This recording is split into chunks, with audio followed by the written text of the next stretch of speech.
안녕하십니까. 여기 미국 로스앤젤레스입니다. 현재 시간 와싱턴 쪽에 있는 미국 유엔 대표부 안에서 금수산 의사당도 아닌 미국 와싱턴 미국 유엔 대표부 안에서 북한 로스쿨에서 날아온 김계관 북한 외무성 제1부수상 여우가 100마리 들어앉아있는 그 김계관 남북한 문제, 핵 문제 등 약 25년 30년간 전문 취급하고 있는 전가 김계관 그 사람과 지금 마주 앉아서 북한 핵 문제를 풀고 있는 스티븐 보스워서 우리 대북 정책 담당 대표 그 일행들이 지금 마주 앉아 있습니다. 지금 그 협상 현장 앞에는 CNN 방송을 비롯한 AP통신, 일본 통신, 교토통신들이 우리 한국 기자들도 마찬가지 계십니다만은 50여 명, 100여 명이 모여서 집중 취재하고 있습니다. 어떤 결과물이 나올까요? 본 기자가 4, 5개월 전부터 예측했다고 말씀드렸죠. 북한 핵 문제가 풀리고 있다. 북한과 미국 간에 물밑 접촉하고 있다. 그동안 30년 동안 물밑 접촉 수면 하에서 잠수해서 등등등등 대담을 한 것은 약 100회, 200회, 300회, 1000회가 될지 모르겠습니다만은 어쨌든 이번 게임은 성산이 있다, 과시물이 나올 것 같다, 결과물이 나올 것 같다. 그런 판단을 본 기자는 하고 있습니다. 북한 핵 문제 풀겠다. 이제 김정일이도 못 살겠다. 이래가지고는 못 살겠다. 이명박 이놈이 돈도 안 보낸다.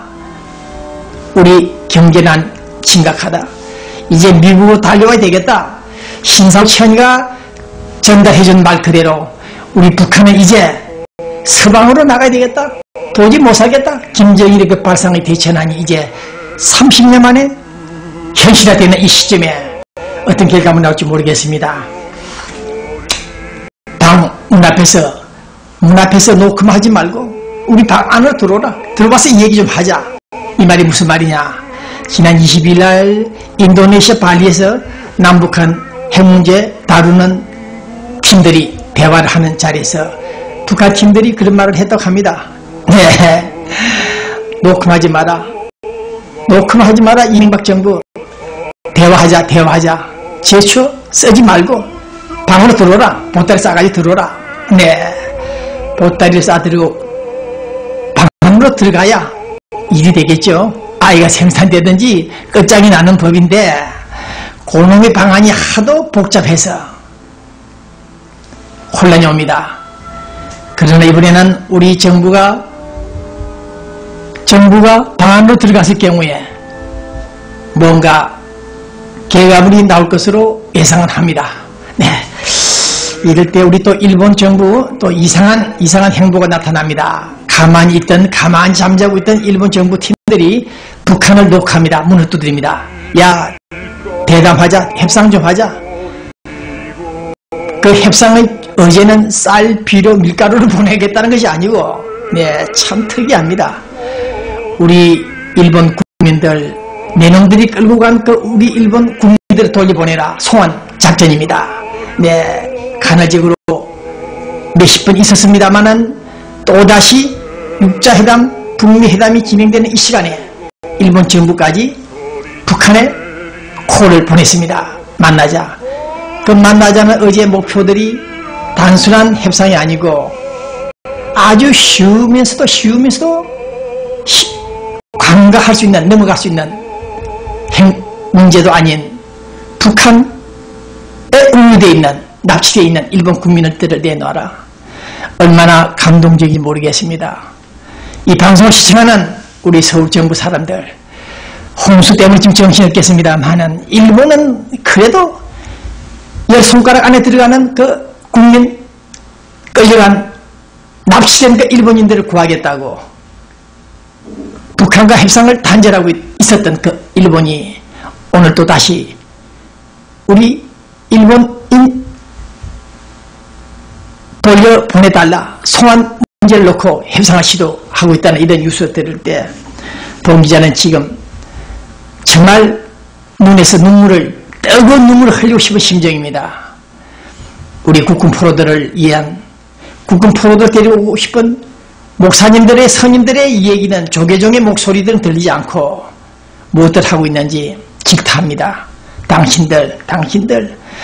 그래서 지금 그 악령들이 일종의 샤머니즘인지는 모르겠습니다만은 원한에 사무쳐 눈을 감지 못하고 죽은 국군 포로들, 국군 장병들, 그들이 지금 산하에, 한반도 산하에 눈을 감지 못하고 있다고 입이 아프도록 제가 얘기를 하고 있죠. 네, 이 말 귀담아 들으셔야 됩니다.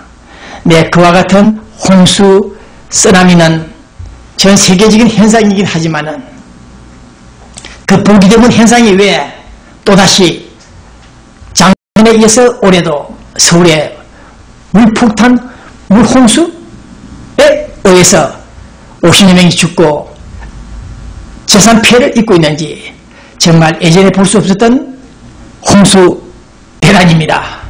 네, 악령. 원한에 사무쳐 있는 그 혼령들을 달래지 않고 부산 저축은행 같은 것을 통해서 북한에 3천억 달러나 보내는 이런 못된 인간들, 그런 자들이 대한민국을 지키고 있다? 헌법을 소화하고 있다. 그런 사실들을 생각해 볼 때 우리는 뜨거운 눈물이 눈에서 흘러내리다가도 갑자기 분노에 차 심장마비를 일으키고 싶은 그런 상황입니다. 어쨌든 본 기자가 예측했던 대로 우리 한반도에 평화를 위한, 비핵화를 위한 지각 변동이 일어나고 있다. 이번에는 실패하지 않는다. 희망적이다. 기대의 가능성이 충분하다.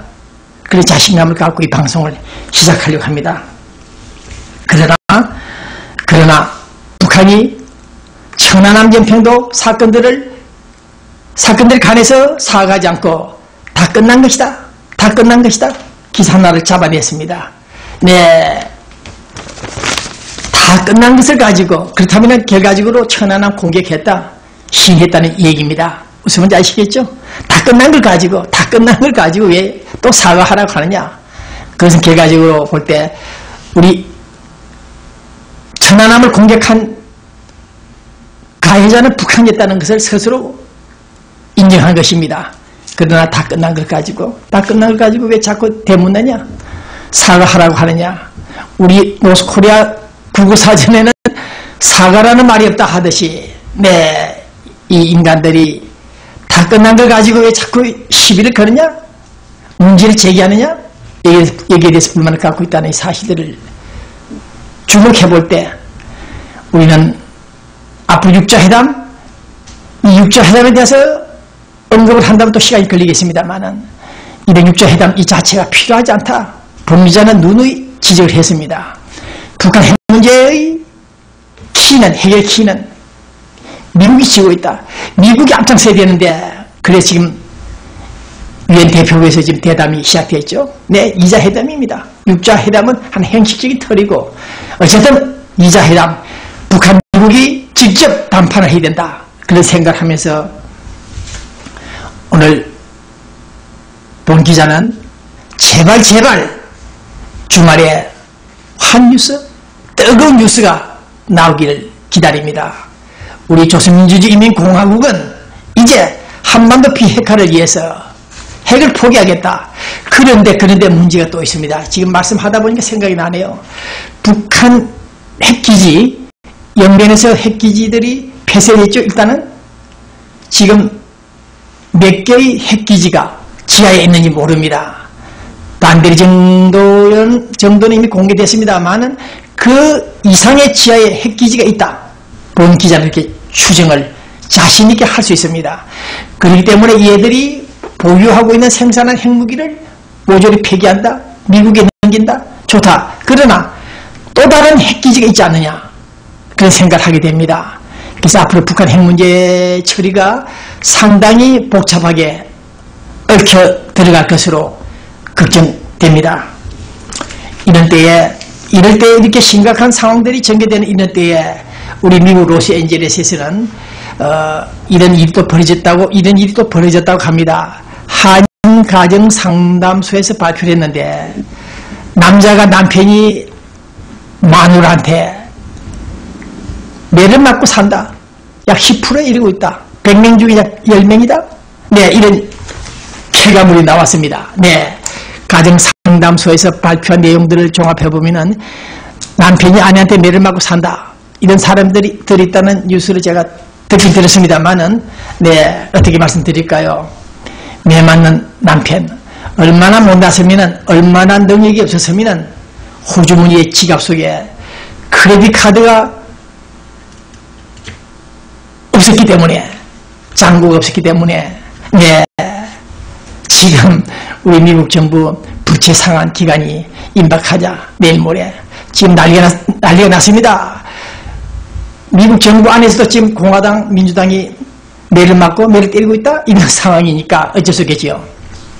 어쨌든 우리 가정상담소가 발표한 내용대로 우리 한인들이, 코리안 아메리칸들이 미국에 와서 마누라한테 매를 맞고 산다. 사연이 이유가 있겠죠. 가해 행위에는 반드시 목적이 있기 때문에, 네, 부정한 짓을 했다, 외도를 했다, 무력하다. 어쨌든 매를 맞을 일이 있으면 매를 맞아야 되겠죠. 네, 남존여비 사상을 떠난 오늘 현재 아랍권에서는 남자가 바람을 피우면은, 강통을 하면은 그 시기를 잘라버리는 그런 형벌도 있듯이 우리 로스앤젤레스 코리아타운의 몇몇 가정에는 매를 맞는 남자가 있다는 뉴스를 또 들을 때 가슴이 찡하다? 아프다? 그렇지 않습니다만 어쨌든 매 맞는 남편이 있다는 소식을 들을 때 느끼는 바 좀 있습니다. 우리 LA 코리아타운에서 열심히 살아가는 분들 많이 있죠? 제가 일부러 하는 말이 아닙니다. 1년간 지켜봤습니다. 마켓에서 식당에서 일하는 아주머니들, 처녀들, 네, 고생 많지요. 우리 LA 올림픽과 사무관광 옆에 가면은 조그마한 마켓이 있습니다. 올림픽 마켓이라는 이름이 붙어 있는 것 같은데 그 부부들 두 사람을, 젊은 부부들, 40대 부부들 제가 가끔 지켜봅니다. 이 사람들 집과 가정, 가게, 교회밖에 모릅니다. 네, 바람도 피우지 못하고 두 부부가 살겠다고, 네, 돈벌이 하겠다고 뛰고 있습니다. 성실하게 살아가는 우리 코리안들, 네, 남에게 돈을 떼면서도 이웃과 함께 공존하면서 살아가겠다는 이런 착실한 부부들이 있습니다.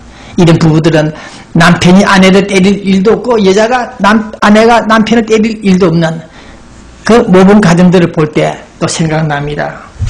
제가 어저께 우연히 만난 사람 한 사람, 우리 LA 라디오 코리아에서 칼럼 방송 하시는 분 있죠? 강태홍 씨, 대언론인, 네, 정통 언론인입니다. 네, 이분을 가끔 만나면은 그분을 가끔 가다가 저한테 상당히 격려 위로를 많이 합니다.